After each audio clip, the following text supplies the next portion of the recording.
Part 2. Next step. So obviously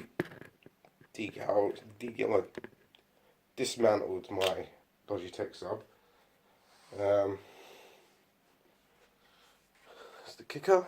Same principle again, but obviously the coils are set up different on this, so it's still two coils, but instead of the terminals being right next to each other, they're in the most awkward spot. They're in the corners. So we've got, is it coil?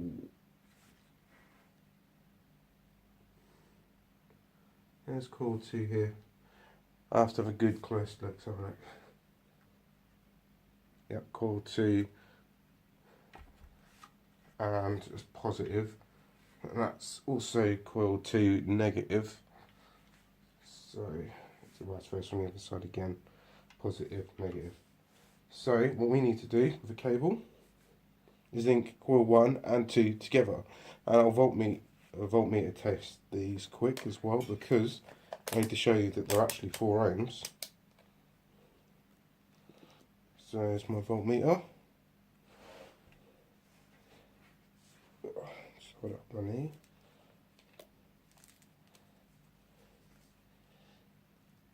So positive on this side, negative on the other.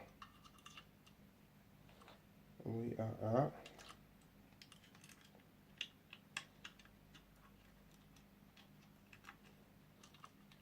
put them in properly because right, so that's in. We are at, it's backwards on here as per usual, as I thought as much, but it's 4.2, 4.5, 4.6, it's 4 basically. I know it's backwards, but yeah.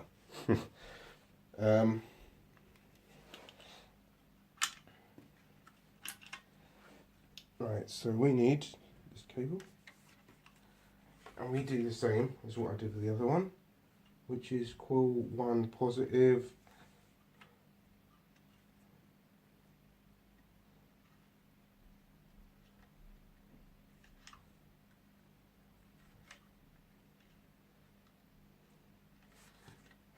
these coil 1 positive to coil 2 negative, and that way you've completed a full circuit between the two coils. That's that. Second part is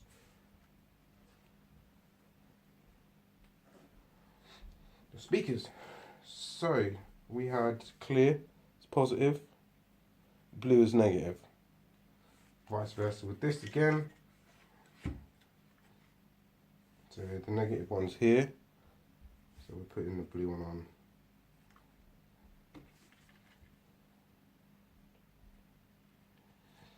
And other side.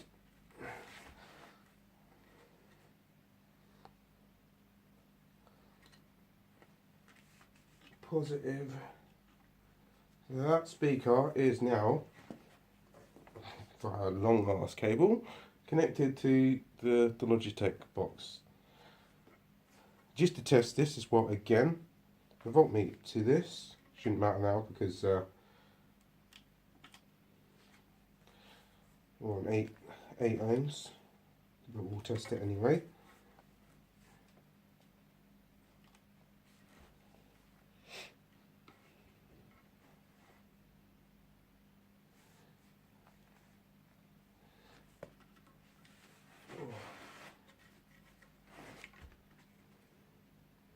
Quality.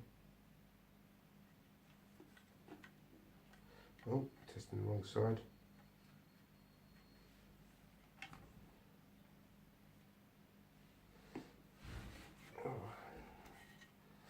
So you want to test where the wires obviously come in from your Logitech blocks. Right, so those are where the wires are coming in through the Logitech system. I've just put the voltmeter, as you can see, red's there, negatives here, and we've got, oh, there's me on the speaker, 8 ohms. Obviously if you press down your basically moving the contacts through the coils, so it will fluctuate. So you don't want to touch your speaker at all whilst you're testing this. Just literally touch the edge, because as I said, pressure on it can alter your reading. So, but yeah, we're at 8 ohms. 7.7, 7.6, you'll never get it accurate. You'll only get it close. But yeah, so that's now at 8 ohms, pretty much. It's 7.7 now. Okay, just remember, video is mirrored on my camera, so everything's back to front. Right, that's now in, and we're at 8 ohms. All I need to do now is put this in my speaker box, and we'll switch everything on, and we'll see how we get on there. That's in. Just got to plug my Logitech system back in. To keep things a bit safe, I'll put one side under the box. Alright, 2 seconds.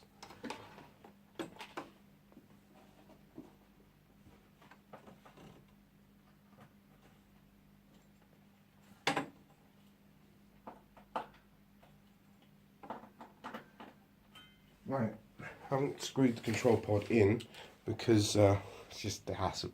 I've got to detach it anyways. It should stay in. Like I said, it's just a test. There's no speaker in the box. There's no shaking, unless this kicker's going to go nuts.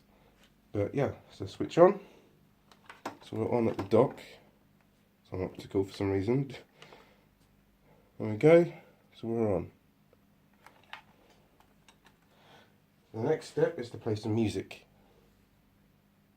So I'll just play what I was playing before from my laptop. I can already hear bass.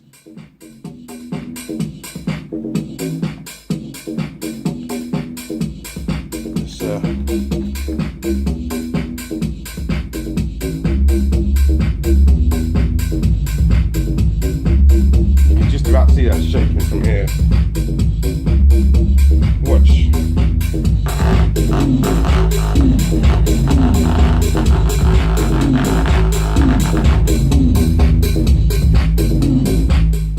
Test successful.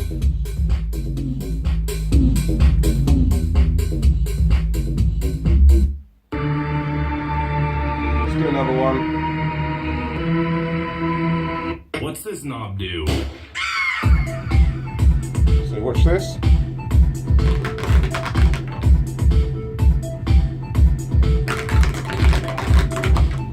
And if you want me to turn it up further, just to prove a point, the volume.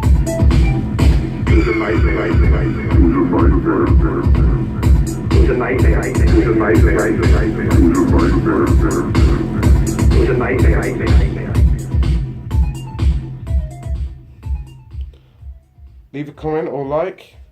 Let me know if you think this is a good idea or not.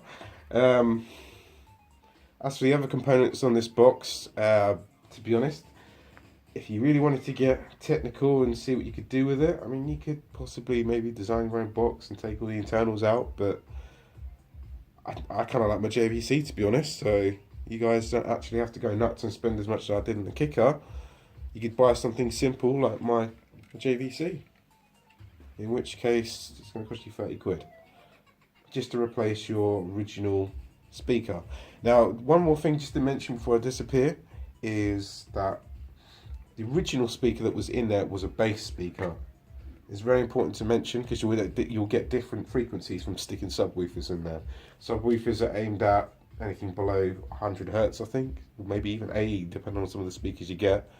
Whereas a bass speaker is aimed between 150 Hertz down to maximum normally of 80. They don't like going any lower than that. Even though this Logitech box can go lower than that, its wattage is reduced at lower frequencies like that. So if it's 188 at, I don't know, say 100 Hertz, you try pushing 80 for it, or 60, or even 50. I mean, it's not to say it can't do it, just the wattage is, it's not accurate, but you'd end up with something like 60 watts of actual power at that frequency. So just bear that in mind. You're going to get a different sound from it, it's definite. But but it's better than having no speaker in there. As I said, these car replacements are a hell of a lot cheaper than using a proper bass speaker. If you're listening to music, sometimes it sounds better. But for playing games, I would possibly try to stick to a normal house bass speaker. Personal experience, I've had this in there now for, I said, like 5, 6 years it's been in there now.